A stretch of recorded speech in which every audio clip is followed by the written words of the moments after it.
Hello everyone, this is Swati Singh. Welcome to Shreeji classes. जैसा कि हम लोगों ने लास्ट टर्म में जो क्लास 12th की प्रैक्टिस क्लास हुई थी उसमें सॉल्यूशन स्टार्ट किया था। फर्स्ट क्लास हुई थी।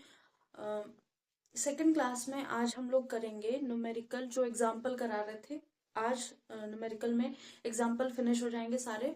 फिर नेक्स्ट जो क्लास होगी, प्रैक्टिस सेशन जो होगा वो होगा क्या कहते हैं, नेक्स्ट संडे को होगा। और वहां उसमें हम लोग पहले इंडेक्स क्वेश्चन सॉल्व करेंगे, उसके बाद सॉल्यूशन।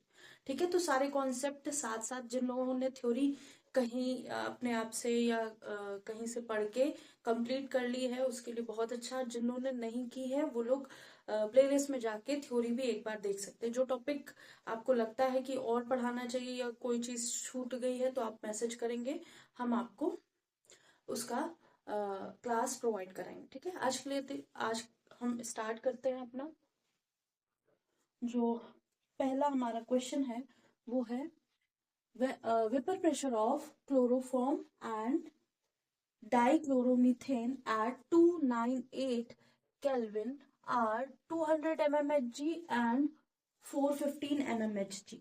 मतलब क्लोरोफॉर्म और जो डाइक्लोरोमीथेन है, इन दोनों का हमको प्रेशर दे रखा है। ठीक है, प्रेशर देने के बाद टेम्परेचर हमको 298 केल्विन दे रखा है। हमें वेपर प्रेशर कैलकुलेट करना है। फर्स्ट इसका क्वेश्चन है vapour pressure of solution prepared by mixing, जिसमें हमारे पास 25.5 ग्राम क्या है, क्लोरोफॉर्म है, और 40 ग्राम क्या है, डाइक्लोरोमीथेन है। ये पूरा प्रोसेस 298 केल्विन पे हो रहा है।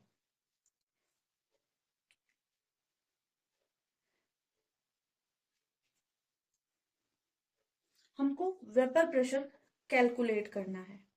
तो वेपर प्रेशर कैलकुलेट करने के लिए हमको मेन चीज क्या कैलकुलेट करना है, पी टोटल। ठीक है, एक तरह से हमको पी टोटल कैलकुलेट करना है सॉल्यूशन का। ठीक है, क्योंकि calculate vapour pressure of solution का, जिसमें हमारे पास 25.5 ग्राम CaCl3 है और 40 ग्राम CH2Cl2 है। ठीक है,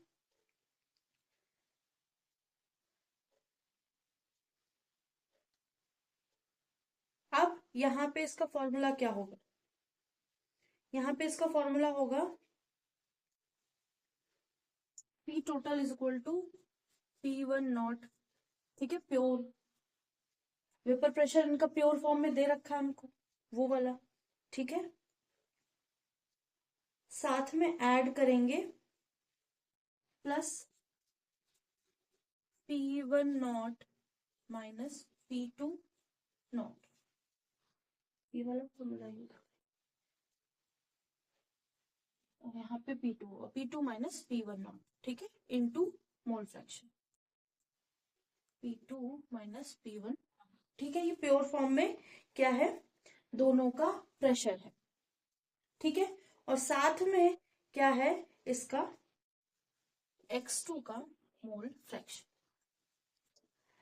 अब इस फॉर्मूले में हमको जो भी कुछ फाइंड आउट करना है, हमको पी टोटल फाइंड आउट करना है। ये गिवन है, ये गिवन है, ये गिवन है, और ये हमको देखना है कैसे फाइंड आउट होगा। मोल फ्रैक्शन है, तो मोल फ्रैक्शन में हमारे पास दो चीजें हैं। पहली है हमारे पास क्लोरोफॉर्म, दूसरी है हमारे पास CH2Cl2। ठीक है, अब मोल फ्रैक्शन निकालने के लिए फॉर्मूला क्या होता है, X2 is equal to N। अगर हम किसी का मोल फ्रैक्शन निकाल रहे हैं तो N/N1 अगर N2 निकालना है तो N1 प्लस N2। ठीक है, ये फॉर्मूला है। और हमको गिवन क्या दे रखा है, हमको गिवन है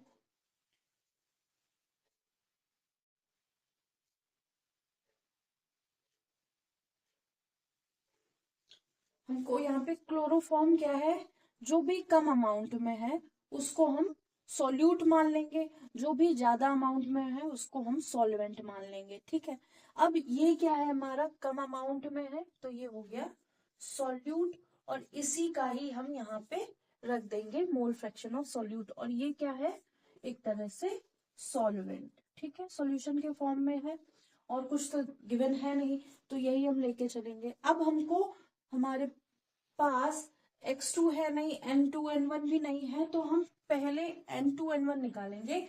n1 क्या होगा,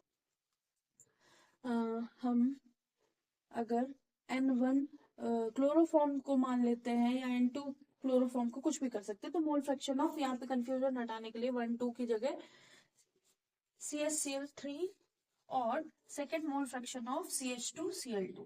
ठीक है, तो यहाँ पे मास अपॉन मोलर मास। अब मास हमारे पास गिवन कितना है, CH Cl3 में मास हमको कितना गिवन है, मास है 25.5 ग्राम। मोलर मास कभी कभी गिवन होगा, कभी कभी आपको फाइंड आउट करना पड़ेगा। तो मोलर मास CH Cl3 का कितना है, 119.5। तो ये 119 भी लिख सकते हैं, 120 भी लिख सकते हैं। ठीक है, तो मोल फ्रैक्शन इससे आ जाएगा, इसको भी कैलकुलेट करते हैं। और अब जब इसकी बात करेंगे डाइक्लोरो मीथेन की, तो 40 बाय, इसमें क्या है 12,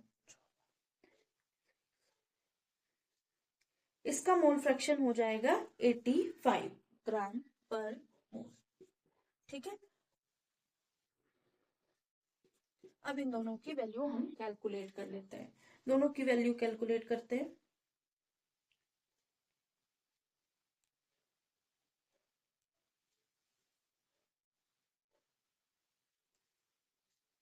चाहे तो एक की कैलकुलेट करके हम दूसरे को क्या कर देंगे, क्योंकि अभी तो मोल्स ही निकालना है ना, अभी तो मोल्स ही निकालना है। हाँ, तो क्लोरोफॉर्म के मोल्स आएंगे हमारे पास 0.21। ठीक है, और डाइक्लोरोमीथेन के कितने आएंगे, डाइक्लोरोमीथेन का आएगा 0.47, 0.47। अब हमको मोल फ्रैक्शन निकालना है, एक का हम फाइंड आउट कर लेते हैं, दूसरा का 1 से माइनस कर देंगे। ठीक है, तो हम किसका निकाल रहे हैं, हम क्लोरोफॉर्म का अगर निकालेंगे या फिर CH2Cl2 का निकालते हैं, मोल फ्रैक्शन ऑफ CH2Cl2, ये तो कितना है 0.47 अपॉन 0.47 प्लस 0.21। ठीक है, तो ये ऑलमोस्ट, इसको कैलकुलेट करते हैं, ये आ जाएगा 0.68 के आसपास, 0.68 के आसपास। और अगर हमें क्या चाहिए, CH क्लोरोफॉर्म का चाहिए, तो 1 माइनस 0.68 कर देंगे, 1 माइनस 0.68 कर देंगे। तो हमारा जो मोल फ्रैक्शन आएगा, माइनस करने पे कितना आएगा, आएगा 0.312। अगर 88 है, ये 88 है, तो 0.312। ठीक है, ये आ जाएगा। अब हमको क्या चाहिए, अब हमको प्रेशर, प्योर जो प्रेशर है, वेपर प्रेशर है CH3 और CH2Cl2 का, वो हमें गिवन है, और हम उसको रख के vapour pressure, total vapour pressure अपना फाइंड आउट करेंगे। तो यहाँ पे 0.688, मतलब ऐसा कुछ लिया नहीं गया है कि ये सॉल्वेंट है, ये सोल्यूट है। ठीक है, हम तो यहाँ पे सॉल्वेंट का ले रहे हैं। ठीक है, CH2Cl2 का ले रहे हैं, तो यहाँ पे हम इसको रख करते हैं। अब P टोटल निकालते हैं। P टोटल क्या है, P टोटल यहाँ पे है P1। P1 कितना है, P1 लिया गया है हमारा 200, P2 है 415 माइनस 200 और मल्टीप्लाई 0.688। ये जो है, ये किसका है, CH2Cl2 का है। ठीक है, वेपर प्रेशर ऑफ, ये when vapour pressure of solution prepared mixing, ये एंड ये, तो ऐसा कुछ अलग से दिया नहीं है। ठीक है, तो अब हम जो भी कैलकुलेट करके आंसर निकालेंगे, तो 200 प्लस, ये तो 200 रहेगा, और साथ में ये 100 कुछ आएगा, ठीक है, और मल्टीप्लाई करेंगे हम इसको,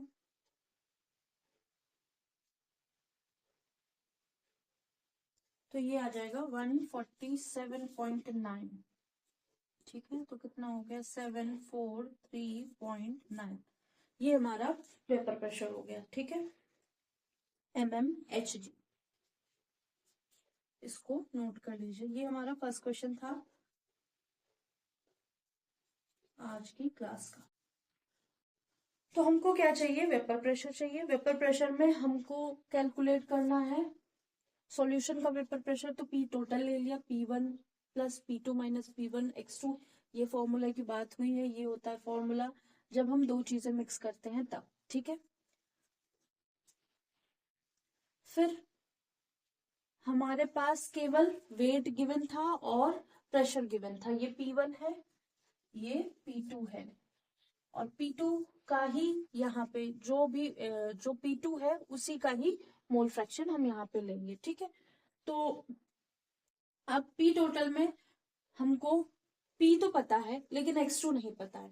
x2 हम लोगों ने फाइंड आउट किया, दोनों का मोल फ्रैक्शन दोनों के नंबर ऑफ मोल्स निकालने हैं, फिर दोनों का नंबर ऑफ मोल फ्रैक्शन निकाल लेना है। अगर जिसकी रिक्वायरमेंट नहीं है तो आप नहीं भी निकाल सकते, ऐसी कोई जरूरत नहीं है। ठीक है, जो भी P2 होगा वो उसी का ही हम मोल फ्रैक्शन यहाँ पे लिखेंगे। अब सारा कुछ कैलकुलेट करने के बाद हमारा आंसर आया 347.9 mmHg। इसका सेकंड पार्ट है जिसमें पूछा गया है mole fraction of each component, तो हमको ईच कंपोनेंट का मोल फ्रैक्शन निकालना है।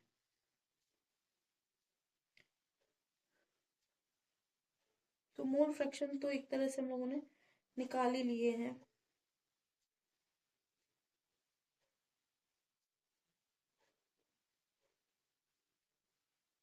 इन वेपर फेज में निकालना है, वेपर फेज में निकालना है। ठीक है, तो मोल फ्रैक्शन तो हम लोगों ने निकाल लिए हैं उसके, होप सो नोट कर लिया होगा। सेकंड क्वेश्चन इसका करते हैं, सेकंड पार्ट उस पर बात करेंगे। तो नेक्स्ट जो इसका पार्ट है उसमें हमें बताना है कि मोल फ्रैक्शन फाइंड आउट करना है। वैसे तो हमने x के फॉर्म में फाइंड आउट कर लिया है कि x CH2Cl2 का कितना था 0.88 था, और x CHCl3 का कितना आ गया था 0.312 आ गया। ठीक है, ये हो गया था हमारा मोल फ्रैक्शन। ठीक है, लेकिन हमको मोल फ्रैक्शन निकालना है वेपर फेज के फॉर्म में। अब वेपर फेज के फॉर्म में जो फॉर्मूला यूज करेंगे वो है YI is equal to PI upon P total. और P टोटल हमारा कितना आया था, P टोटल हमारा आया था, P टोटल कितना आया था हमारा 347.9। P total is equal to 347.9 mmHg, ये आया था हमारा P टोटल। अब हमको क्या निकालना है, अब हमको मोल फ्रैक्शन निकालना है। ठीक है, अब मोल फ्रैक्शन निकालने के लिए हमको PI पहले निकालना है। ठीक है, PI क्या होगा, PI अगर हम CH2Cl2 का निकालते हैं तो क्या करेंगे, हम पहले 415 लेंगे, फिर इसको 0.6 हाँ 0.688 तो है, 0.688 से मल्टीप्लाई कर देंगे। ठीक है, तो ये mmHg में आ जाएगा, mmHg में आ जाएगा। ठीक है, फिर इसको क्या करेंगे हम, PI आ गया, अब इसको हम P टोटल से डिवाइड कर देंगे। ठीक है, P टोटल से डिवाइड कर देंगे, तो YI जो मोल फ्रैक्शन वेपर फेज में है वो क्या है, उसको रिप्रेजेंट किया है हमने YI से। YI क्या है 415 PI इंटू 0.688 अपॉन, इसको डिवाइड कर देंगे 347.9 mmHg से, और ये भी mmHg में है, दोनों यूनिट mmHg में है, तो इजीली ये जो कुछ भी आएगा अभी कैलकुलेट करते हैं वो बताएंगे। फिर इसके बाद अगर हम क्लोरोफॉर्म की बात करेंगे तो क्लोरोफॉर्म का भी पीआई ऐसे निकाल लेंगे, पीआई ऑफ CaCl3 वो कितना हो जाएगा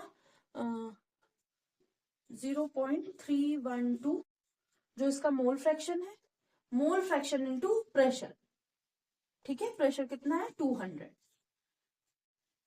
अब हम इसका VI निकालेंगे, YI निकालेंगे, जो है mole fraction in gas phase या वेपर फेज, ठीक है। 0.312 इंटू 200 डिवाइडेड बाय 347.9 mmHg,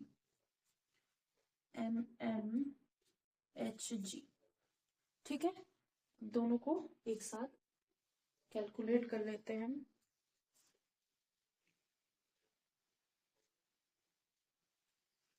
तो ये आएगा, ये हम CH2Cl2 वाला,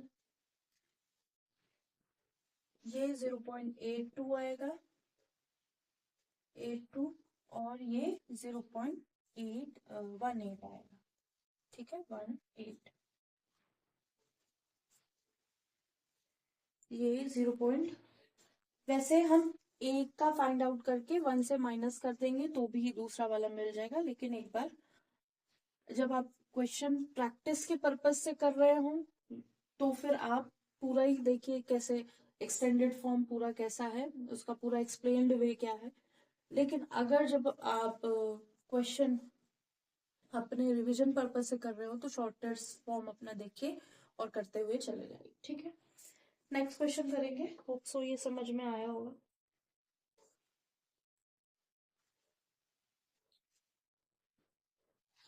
तो जितने भी फॉर्मूलाज हैं वो आप लिख करके रखिए अपने पास, और लास्ट में रिवीजन के टाइम में फिर से फॉर्मूला का ही वीडियो, फॉर्मूला ही होंगे एक चैप्टर के, एक पूरा उसमें फॉर्मूला जितने भी तरह के होंगे सारे करवा देंगे इसको, ठीक है, एक साथ।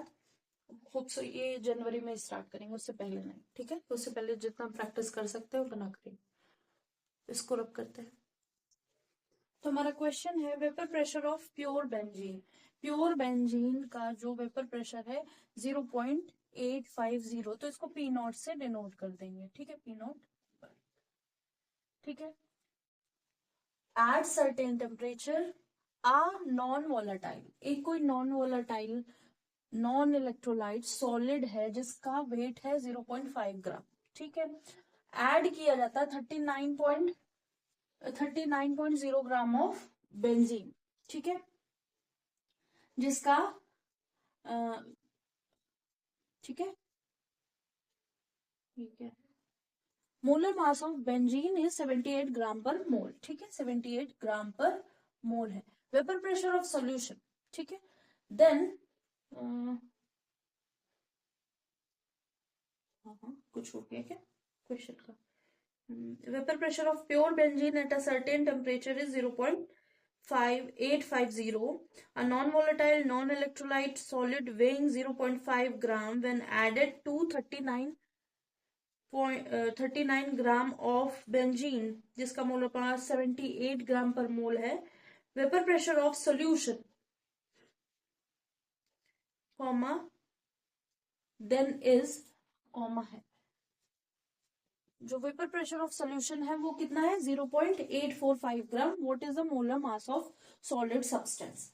Molar mass of solid substance हमें यूज करना है, ठीक है, या molar mass of solid substance हमें फाइंड आउट करना है। तो relative lowering in vapour pressure देखा हमने कि जो वेपर प्रेशर है जो प्योर फॉर्म से वेपर प्रेशर थोड़ा सा घट रहा है, ठीक है, तो वो वाला जो फॉर्मूला था relative lowering in vapour pressure, वहां से हम मोलर मास फाइंड आउट कर सकते हैं, ठीक है, क्योंकि हमें प्रेशर में थोड़ा सा डिक्रीमेंट दिख रहा है। तो हम फॉर्मूला यूज करेंगे, पहले तो ये वाला फॉर्मूला होता है जिसमें हम ये लिखते हैं P1 naught minus P1 upon P1 naught is equal to, इसको किसके नंबर ऑफ मोल्स में रखते हैं N2 बाय N1, ठीक है, N2 बाय N1। लेकिन N2 बाय N1 की तरह जगह हम लोग क्या यूज करेंगे जिसकी वजह से हमको नंबर ऑफ मोल्स मिल जाए, मोलर मास मिल जाए, ठीक है, नंबर ऑफ मोल्स तो हमें गिवन ही नहीं है। ठीक है, तो इसको मॉडिफाइड फॉर्म में लिखेंगे, तो N2 को क्या लिखेंगे, मास 2 अपॉन मोलर मास 2 इंटू, यहाँ पे हो जाएगा मास 1 इंटू मोलर मास 1। हमको किसका मोलर मास निकालना है, सॉलिड सब्सटेंस का निकालना। और ये क्या है हमारे पास, P1 जो है ये है हमारे पास बेंजीन है, बेंजीन का ही प्रेशर दे रखा है। और तो एम एम MM1 और MM1 मतलब मास ऑफ बेंजीन कितना है यहाँ पे 39 ग्राम, और मोलर मास ऑफ बेंजीन कितना है 78 ग्राम पर मोल। ठीक है, और P1 पता है, P1 नॉट क्या है, तो ये वाला पोर्शन और ये वाला पोर्शन इक्वेट कर देंगे। ठीक है, करते हैं इक्वेट। P1 नॉट कितना है 0.850 बार, इससे कितना माइनस करें, जो हमारा डिक्रीज हुआ, मतलब जब हमने एक सॉल्यूशन लिया बेंजीन, बेंजीन में क्या पड़ा हुआ था, कोई सॉलिड सब्सटेंस पड़ा था जो नॉन वोलेटाइल है, नॉन इलेक्ट्रोलाइट है। ठीक है, जो जब हमने 39 ग्राम ऑफ बेंजीन में 0.5 ग्राम ऐड किया, तो उसका प्रेशर कितना हो गया, डिक्रीज कर गया। अब जितना डिक्रीज किया 0.845 वो हमने लिख लिया, और यहाँ पे कितना है 0.850। अब M2 कितना है 0.5 है, और हमने उसी सब्सटेंस का मोलर मास फाइंड आउट करना है, तो हमने ये वैल्यू लिख दी 78/39। ठीक है, अब कोई कंफ्यूजन नहीं होगी, हमको केवल MM2 निकाला, मोलर मास ऑफ हमारे सॉलिड सब्सटेंस का निकालना है। इन सबको काट कुट के हम लोग, ये क्या बचेगा, ये बचेगा 0.005 बचेगा। ठीक है, upon 0.850 equal to 0.5 by MM2 into 78/39, ये ऑलमोस्ट ट्वाइस होगा। हाँ, ये ऑलमोस्ट ट्वाइस है, तो ये 2 बार चला जाएगा। तो हमारा MM2, इसको हम क्रॉस मल्टीप्लाई करेंगे, तो यहाँ से अगर हम 0 हटा दें ये, तो ये हो जाएगा 850 बाय इंटू 0.5 इंटू 2 अपॉन 5। ठीक है, ये सब कैलकुलेट काटने के बाद हमारा बनेगा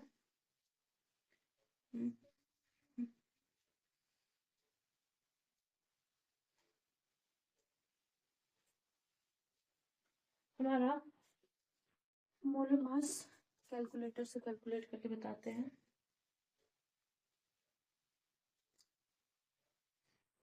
78 79 2 टाइम्स जाएगा 0.25, तो ये आ जाएगा 170 ग्राम पर मोल, 170 ग्राम पर मोल। ठीक है, तो ये होगा हमारा इस क्वेश्चन का आंसर। तो फिर से एक बार समझ लेते हैं, बेंजीन लिया गया है जिसका प्योर फॉर्म में वेपर प्रेशर 0.85 है। ठीक है, उसमें 0.5 ग्राम का कुछ सॉलिड सब्सटेंस डाला गया है, जो मतलब उड़ नहीं सकता, मतलब जैसे कैम्फर की तरह उड़ नहीं सकता, सब्लिमेशन नहीं होगा उसका। ठीक है, नॉन वोलेटाइल है, नॉन इलेक्ट्रोलाइट है, ब्रेक भी नहीं हो रहा, वो सॉलिड फॉर्म में है। अब वो 39 ग्राम ऑफ बेंजीन में घोल दिया गया है, ये डाल दिया गया है। जब हमने ऐसा किया तो वेपर प्रेशर ऑफ जो सॉल्यूशन था, जो बेंजीन और सॉलिड का सॉल्यूशन था, वो घट गया। अब जो सब्सटेंस बना, तो molar mass of solid substance निकालना, जो सॉल्यूशन बना उसमें हमने जो सॉलिड डाला है 0.5 ग्राम, उसका मोलर मास निकालना, तो ये 170 ग्राम पर मोल आ गया। तो होप्सो ये समझ में आ गया होगा। फॉर्मूला हमने यूज किया है relative lowering in vapour pressure वाला, तो आप एक बार जरूर पढ़ लीजिएगा क्लास में, जो मैंने प्रैक्टिस सेशन थ्योरी क्लास ली थी उसमें। ठीक है, तो नेक्स्ट क्वेश्चन लिखते हैं, इसको रब करते हैं। नेक्स्ट क्वेश्चन है सॉल्यूशन चैप्टर से एलिवेशन इन बॉइलिंग पॉइंट का। ठीक है, एलिवेशन इन बॉइलिंग पॉइंट का है, पहले बता दिया है। 18 ग्राम ग्लूकोज है, 18 ग्राम का ग्लूकोज है, उसको डिसॉल्व किया गया 1 kg ऑफ वाटर में। ठीक है, 1 kg ऑफ वाटर में हमने डिसॉल्व किया एक सॉस पैन के अंदर ग्लूकोज। ठीक है, पानी के साथ। What temperature will water boil, कौन से टेम्परेचर पे वाटर बॉइल करेगा एट, उसका प्रेशर है इतना, और K B of water is 0.52 kelvin per kelvin K G per mole. ठीक है, तो ये है हमारा क्वेश्चन। अब क्वेश्चन में हमको क्या निकालना है, हमको निकालना है एलिवेशन इन बॉइलिंग पॉइंट, क्योंकि टेम्परेचर पूछा है कि कौन से टेम्परेचर पे बॉईल करेगा वाटर। हमें पता है 100 डिग्री पे बॉईल करता है, लेकिन हमने ग्लूकोज मिक्स कर दिया। जब ग्लूकोज मिक्स कर दिया तो चेंज इन टेम्परेचर होगा। फॉर्मूला क्या है, टीबी इज इक्वल टू क्या है, के बी इंटू एम, के बी इंटू एम। के बी क्या है, कांस्टेंट है जो हमें दे रखा है। ठीक है, और एम जो है वो क्या है, मोलैलिटी। स्मॉल एम क्या है, मोलैलिटी है। अब मोलैलिटी के लिए हमको क्या चाहिए, हमको मोलैलिटी के लिए क्या क्या चाहिए वो हमको यहाँ पे मिल जाएगा।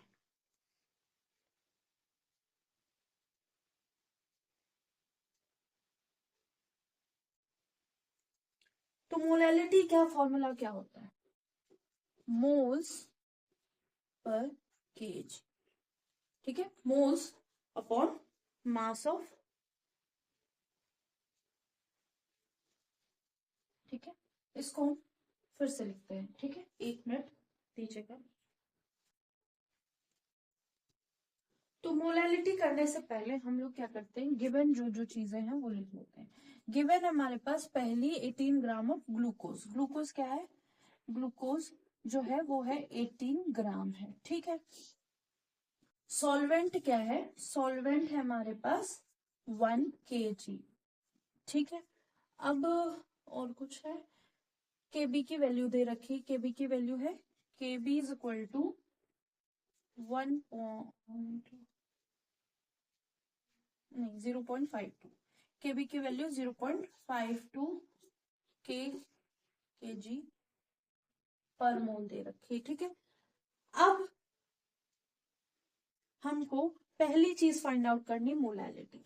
अब मोलैलिटी के लिए क्या चाहिए, इसका नंबर ऑफ मोल्स चाहिए, number of moles of solute upon mass of solvent. यही तो होता है मोलैलिटी। मोलैलिटी क्या होता है, number of moles of solute upon mass of solvent, mass of solvent.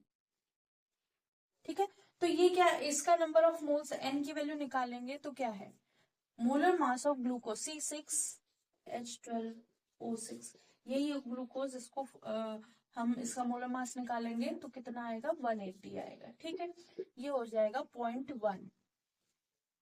ठीक है, अब हमें मोलैलिटी निकालनी है तो ये है 0.1/1, क्योंकि सॉल्वेंट का मास तो 1 kg दे रखा है ना, तो 1 kg, तो ये मोलैलिटी 0.1 हो जाएगी। ठीक है, 0.1 मोल पर केजी। ठीक है, मोल पर केजी ये हो जाएगी।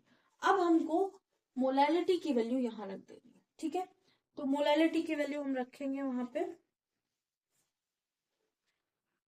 हाँ, वो जो चेंज इन टेम्परेचर बताएगी।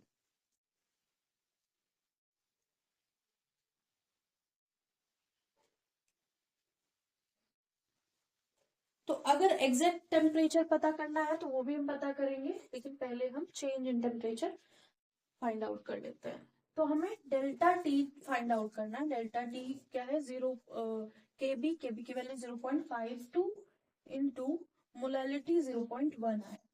तो हमारा जो डेल्टा टी आया 0.052 केल्विन आया।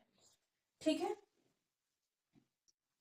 इसका क्या था, केजी लिख लेते हैं, यूनिट क्या है, केल्विन, केजी पर मोल, और ये क्या था, मोल पर केजी। ठीक है, तो केजी से केजी कैंसिल हो गया, मोल से मोल कैंसिल हो गया, बचा केल्विन। तो डेल्टा टीबी जो आया एलिवेशन इन बॉइलिंग पॉइंट आया 0.52 केल्विन। ठीक है, अगर हम एग्जैक्ट टेम्परेचर निकालना चाहते हैं तो वो कितना होगा? वाटर कितने पे बॉईल करता है? Water boils at boiling point of water कितना है? 373.1 है, ऐसा कुछ है। अब हमको चेंज इन बॉइलिंग पॉइंट, जो actual change in boiling point of water है, new boiling point of water क्या हो जाएगा? न्यू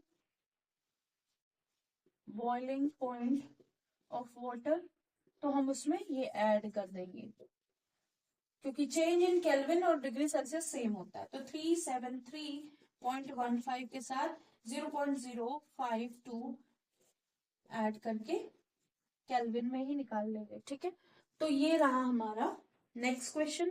होप सो समझ में आया होगा। फिर से अगर चाहते हैं तो फिर से कर देते हैं। ग्लूकोज लिया हमने 18 ग्राम 1 लीटर पानी में सॉस पैन में घोल दिया। घोलने के बाद इस टेम्परेचर पे इस प्रेशर पे जो हुआ हमारा वाटर बॉईल करना शुरू हुआ, जिसमें केबी ऑफ वाटर क्या था? 0.52 केल्विन केजी पर मोल। ठीक है, और क्योंकि हमें पता है चेंज इन टेम्परेचर हो रहा है तो हम एलिवेशन इन बॉइलिंग पॉइंट ले रहे हैं, बॉइलिंग की बात हो रही है। ठीक है, अब हमने केबी की वैल्यू गिवन है, मोलैलिटी फाइंड आउट करना है। मोलैलिटी फाइंड आउट करने के लिए हमारे पास क्या होना चाहिए? नंबर ऑफ मोल्स होने चाहिए। नंबर ऑफ मोल्स और सॉल्वेंट तो गिवन ही है, तो गिवन चीजें लिख ली हमने। मोलैलिटी फाइंड आउट करी, number of moles upon mass of solvent.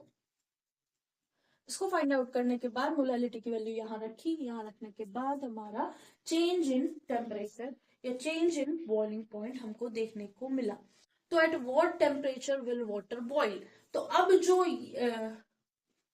New temperature है वो ये हो जाएगा। वो क्या है? केल्विन में आएगा 271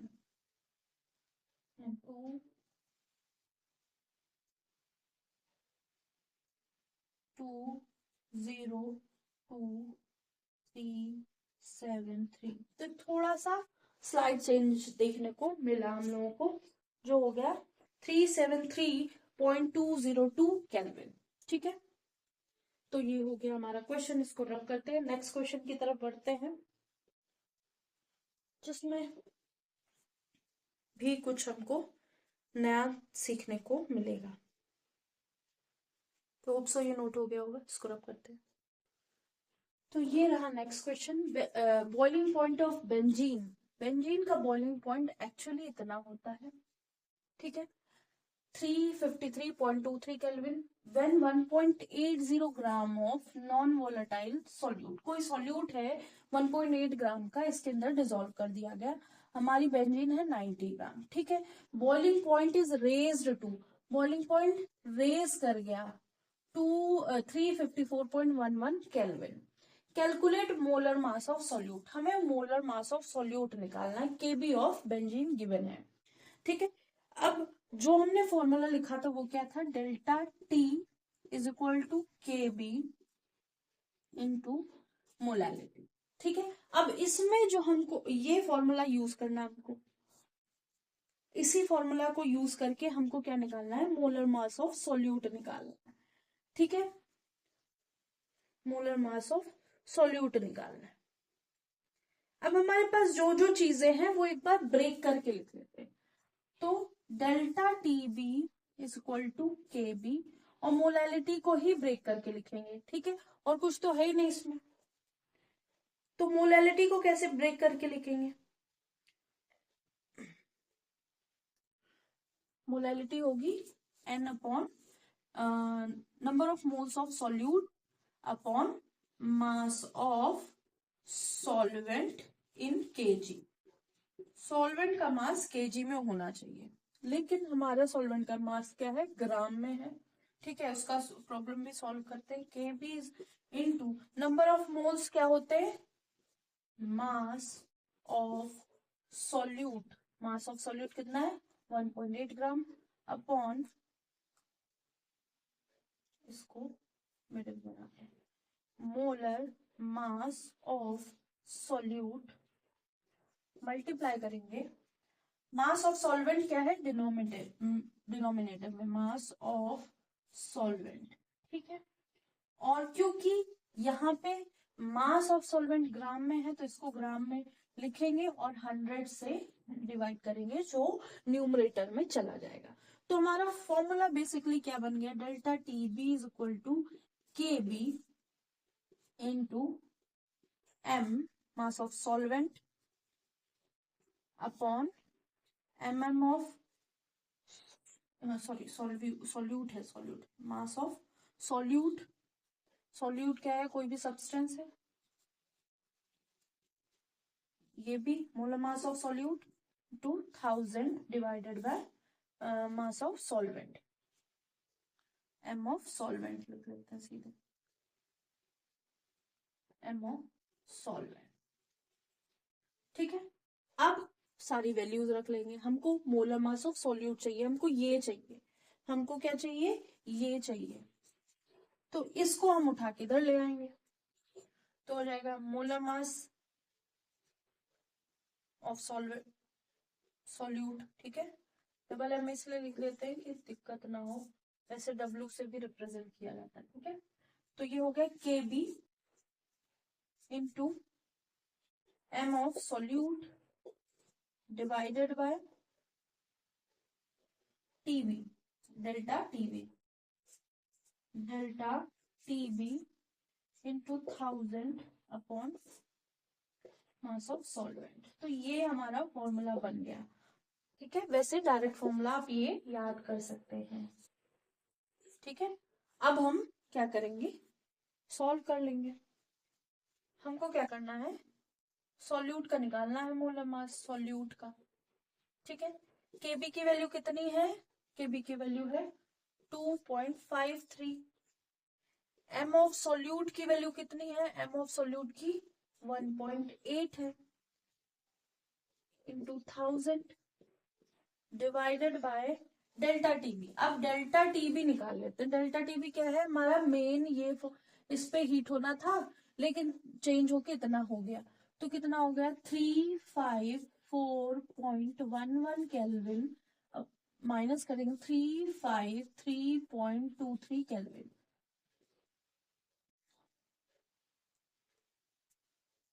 8 और 2 और तो 0.28 केल्विन बढ़ा है हमारा टेम्परेचर, जो एलिवेशन इन बॉइलिंग पॉइंट है वो 0.28 केल्विन है, और मोलर मास ऑफ सॉल्वेंट कितना है 90 ग्राम।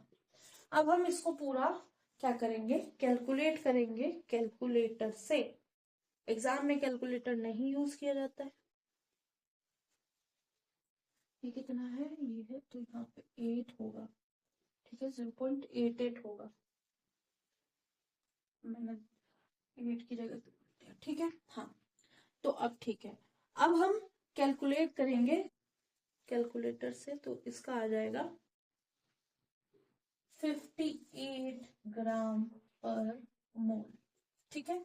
ये कट करेंगे, ये हटाएंगे, 2 जीरो बढ़ जाएंगे, ये हटाएंगे, 1 जीरो नीचे आ जाएगा, फिर हटाएंगे, 2 जीरो नीचे आ जाएगा, तो 1 2 3, 1 2 3, तो ये तो कट गया ऐसे।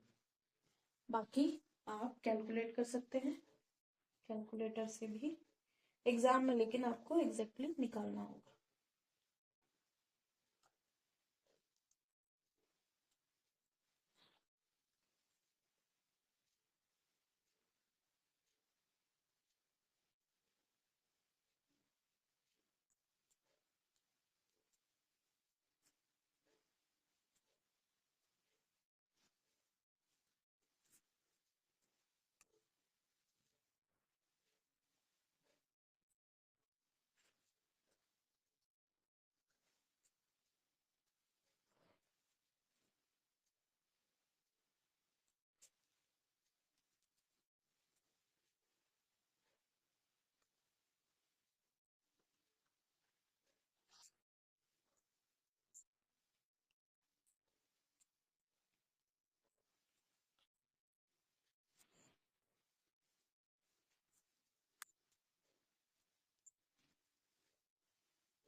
तो होप सो आज के क्वेश्चन समझ में आए होंगे।